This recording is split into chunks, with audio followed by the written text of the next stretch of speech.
All right, welcome to the Cheerful Soundman podcast, where we discuss live events and everything that goes into producing them. I am Eric Linus-Bunt, your host, the Cheerful Soundman himself, here to talk about various questions, issues, concerns, problems that people may encounter when working different live events. So today we're talking about quick fixes to big problems.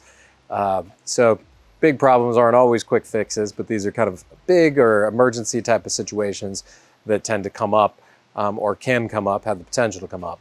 The biggest thing I would say is with all event problems, issues, those type of things, the more prepared you are and the more you communicate in advance with whether it's the producer, the clients, the first responders that are helping with the event staff, the more communication and the more prepared you are and the more you've thought through the process, the better off these solutions, the quicker these solutions will come to fruition in the heat of the moment. So a big one that we experienced, and the first one on the list I was asked about, was sound system failures. And we have touched on this a little bit in the past, but this tends to be, thankfully we don't have many of them, but this tends to be overall in the events industry, one of kind of the most common ones is a dropout in audio. The biggest thing that we found is being very thoughtful in laying out your system in the first place. So how you're running cables, where cables are running, making sure they're under cable ramps, making sure there's enough slack on each end of the cable, meaning, it's not pulled tight and hanging off the edge and all it takes is someone stepping on it, it rips it out. So that's a big element and kind of the first step in being proactive in making sure you don't have those. And then the second step in being proactive is labeling everything.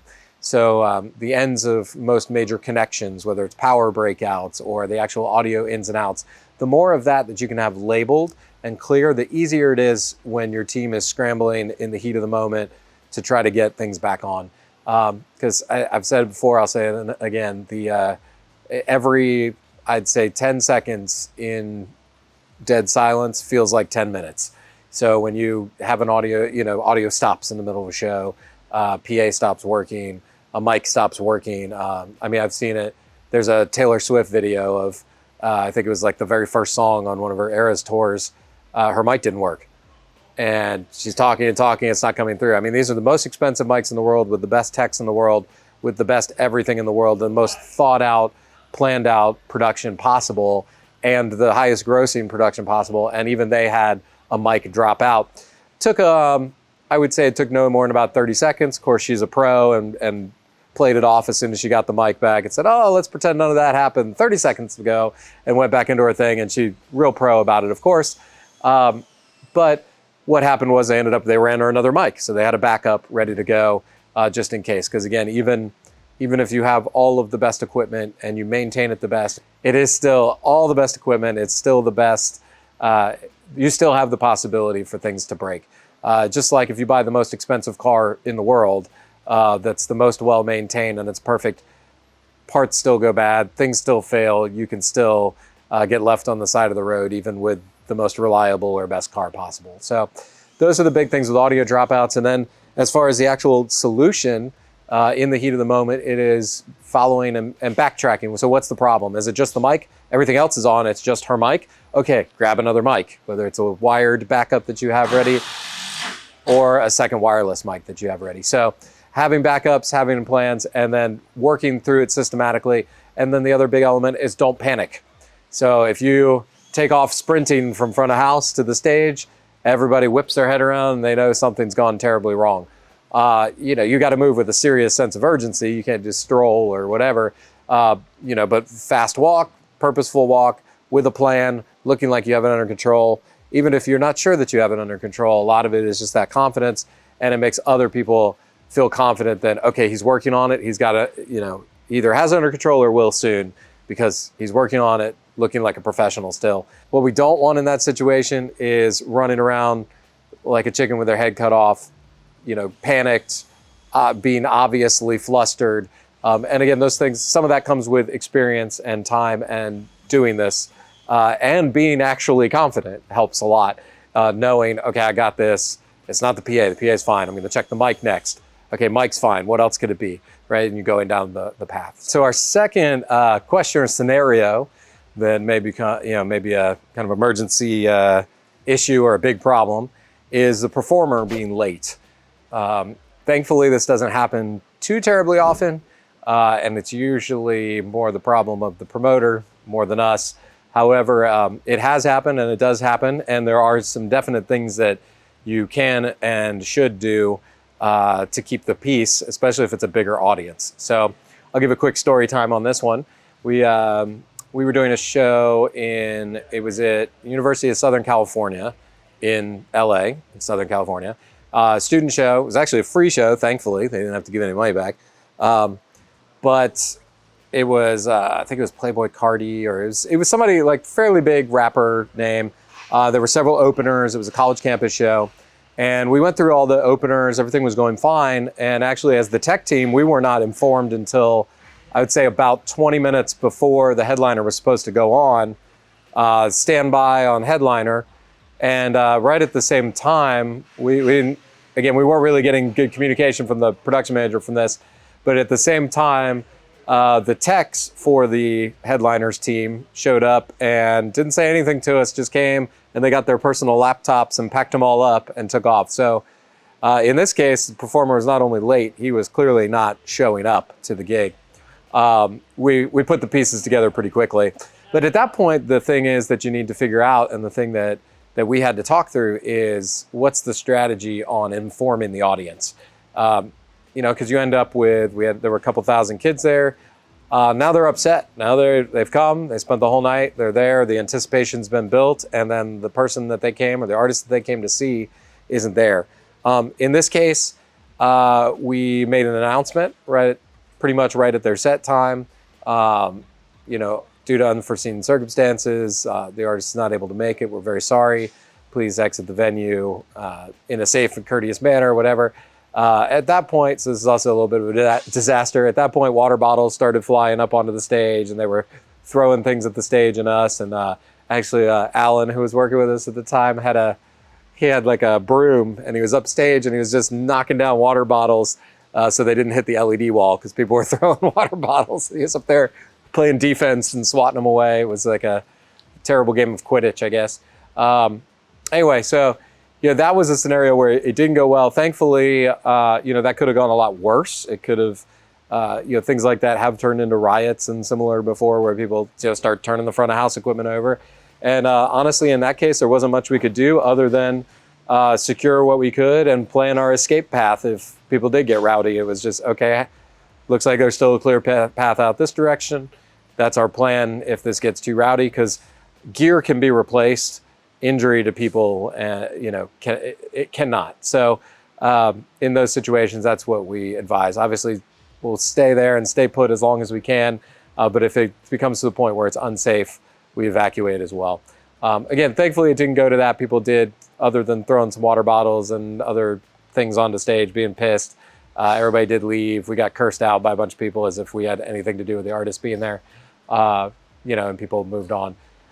So thankfully that was an easy enough one. Again, no refunds were necessary because it was a free show. So some of that made it a lot easier. On the flip side, I've had artists be late where we had to kind of kill time, where we were in communication and knew they were coming. I believe we had that scenario with Steve Aoki on Halloween, although it ended up not being very late. So what we did in that case, so that was a weird one because it was shortly after COVID, but then there was an airline strike. So all the airlines had, it was shut down. So I think maybe not all the airlines, all American was shut down or whatever. So flights were super limited. It was like a quarter of the flights in the country, and he was coming from somewhere else. So they were able to rework things. They got him a private jet. He came, but we had to pick him up 2 hours away from the venue. So somebody went in motion.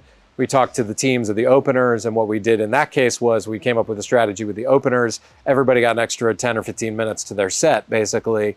So we spoke with all those artists as soon as we knew what was going on, which thankfully was several hours in advance, and everybody was able to stretch their set to allow that time. And we even had the direct support, the person right before him, we even gave a heads up, hey, if they hit traffic or anything, are you prepared to keep going?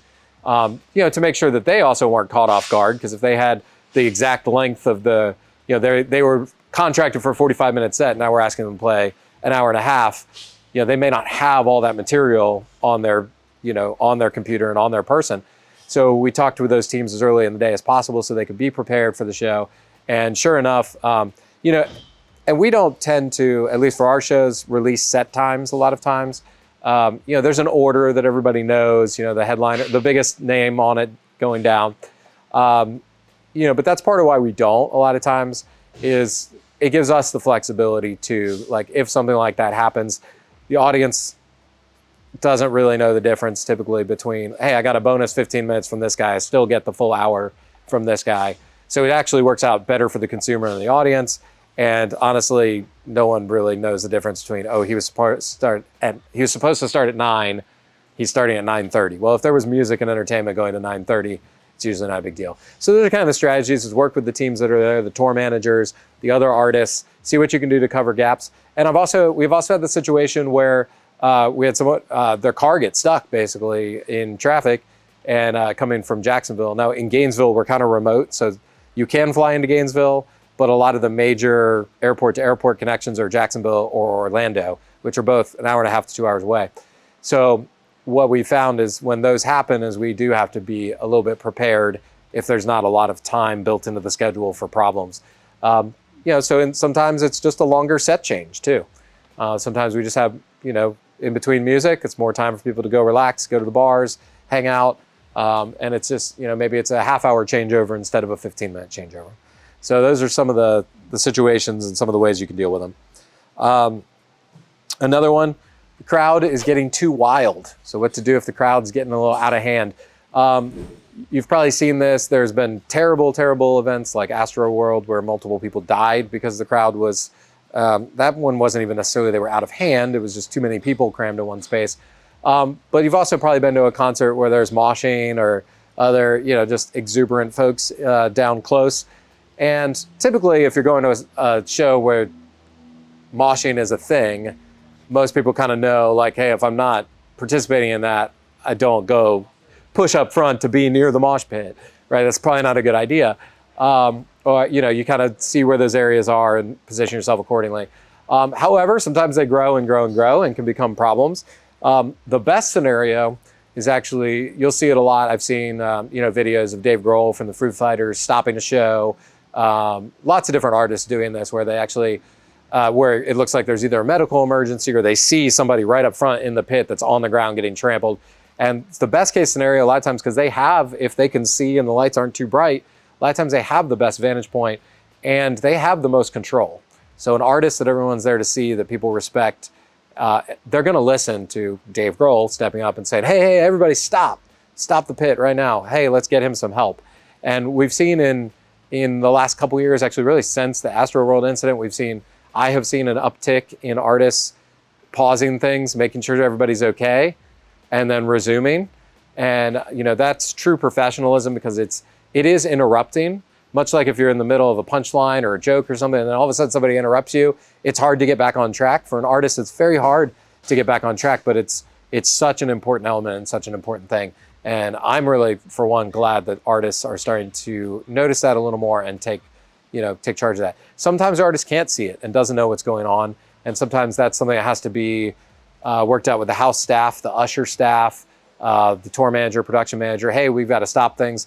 We had a situation like this at a festival just last year where someone was needing serious medical attention, and they actually had space to get around them and help them, but it was getting to the point where they were probably going to need to clear more space to get more stretcher in or more equipment. Like, it was pretty severe. The person was probably dying at the moment. They didn't, thankfully. The person ended up getting revived and okay. But that was a situation where we were actively communicating with the tour manager to communicate to the band that we may have to stop the show briefly and sort out the medical emergency. So if that's the case, we work with the artist and the tour manager of, hey, what do we want to do? Are we stopping the set for 10 minutes and the band's actually leaving stage and we put on music? Or are they sticking around? We're going in silence, saying a moment of silence or prayer or whatever.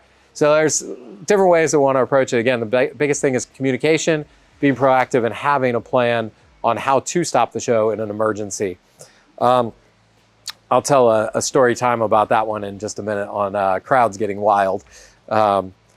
But then another one, a big one that we experience, and I talked about this a little bit in a previous episode, but a big thing that we experience a lot is inclement weather. So bad weather. The big one is lightning or windstorms.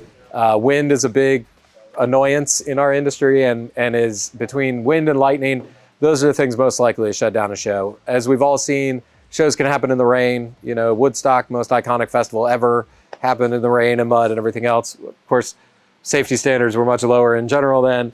But overall, rain's not typically going to stop a show. However, high winds, lightning, hail, any of those type of things will stop a show. And being in Florida, we experience a lot of shows like this with high winds or lightning. Thankfully, a lot of times our storms are earlier in the day, so it really just kind of makes the night stressful. But a lot of times, all that the lightning and all the really severe stuff happens in the afternoon at the peak of the heat of the day, and then it dies off. However, there are many times where there's bad weather in the evening, and so we have both what's called a high wind action plan, so a HWAP that we post on our at front of house as well as on the side of the stage, especially if we're using a structure or mobile stage. Those have specific outlines as far as, like, I think most of them are 25 miles per hour or 20 plus sustained winds is evacuating the stage. Gusts at a certain level is evacuating the stage. I don't actually have it all memorized, which is why it's handy to have that sheet posted there, because it is hard to remember everything. Our video wall bay structures where we build and hang big video walls, they have certain wind ratings and a protocol that the engineers have approved for if we're experiencing high wind. I told a story about us hunkering down with one that ended up getting struck by lightning last time. But so we have protocols in place. Then it is both our responsibility to help communicate it, because we have the speakers and the video walls and everything, but then also the promoter or the whoever's putting the event on, their responsibility to communicate to the audience. So especially if it's an outdoor event, you've got this bad weather and there's limited places for people to go, having a good plan to communicate, please seek shelter under Pavilion B over here, or please go to your cars and we'll notify everyone when it's all clear. Things like that, having a specific plan on where people can go. We do shows sometimes at the Orlando Amphitheater. They usually will open up the warehouse buildings, even if they're not being utilized, for people to evacuate into if there's heavy storms and lightning. So those are kind of dependent on the site and the situation.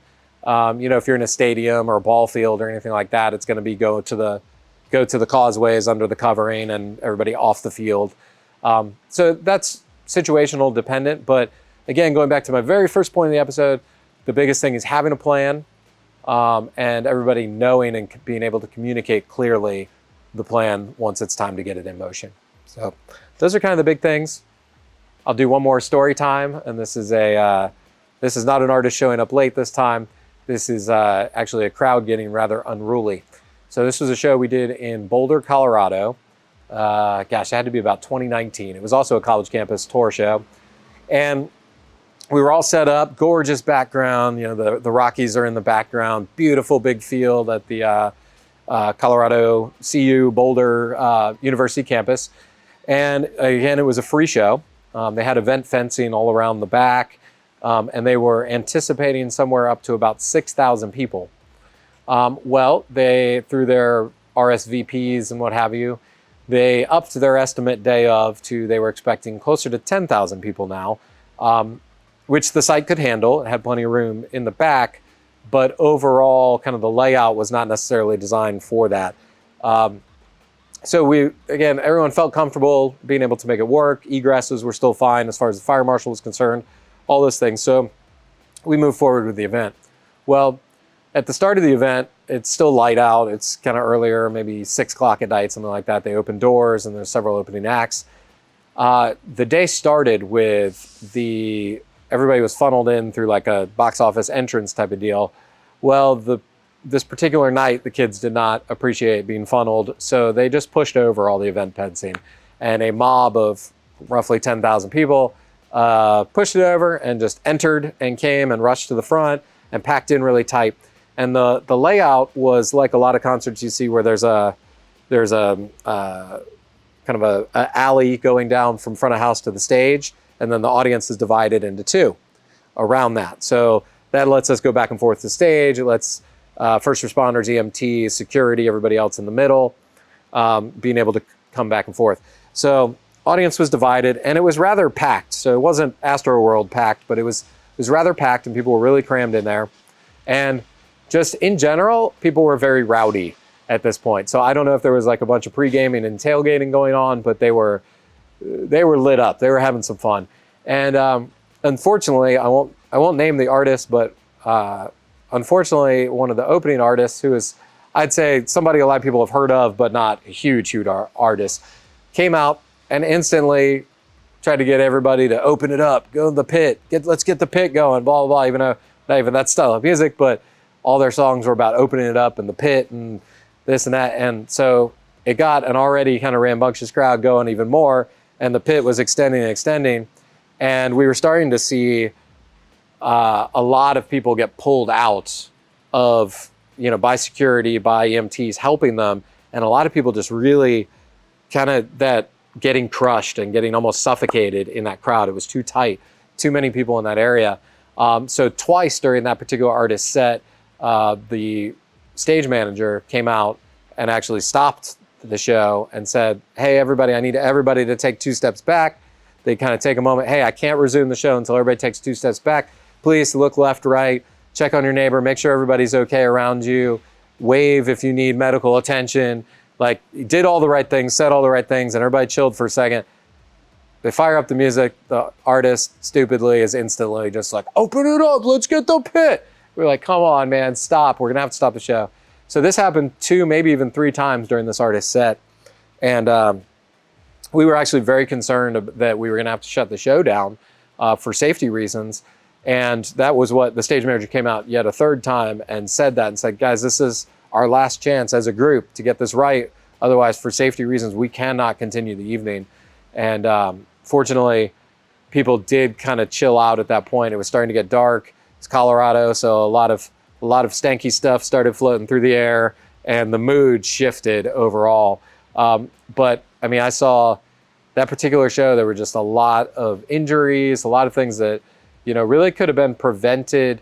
I don't know if it was a layout issue. I don't know the full scope of everything that caused the issues. We were just doing the production side of things, but I do know that myself and Pete, our hired front of house guy for that, were at one point in the middle of the show, I was running video, and I just put up logos, and Pete left the faders up on sound, and we were pulling people over the rails who wanted out because they were getting crushed so bad. So, I mean, I think at one point, we were helping them over the rail. It's hard to get out being crammed in. There's no place to step over there.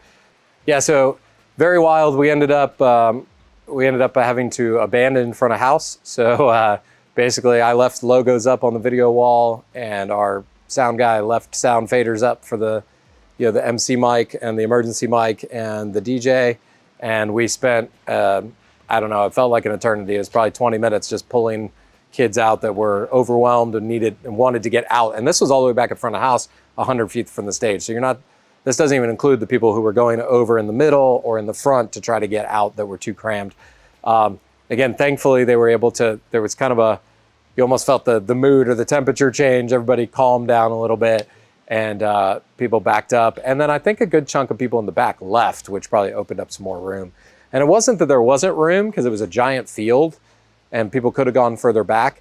It was more that everybody wanted to be up in the kind of corrals, and that was kind of what the issue was. So, some of that I think can be fixed in layout. Some of it can be fixed with, if they're set up for 6,000, you really should only let 6,000 come in, things like that. And that can be hard, and those can be difficult things to navigate, especially, like we said, I think they were only gonna let 6,000 people in, but they just trampled the fence. So once you have that many people and a mob mentality, it becomes very hard to control, which is why oftentimes even law enforcement is very careful in how they get involved in big groups like that, because they know a group can turn against them, and then you have a small group of law enforcement versus an angry mob, and that's never a good situation for either party, for anyone.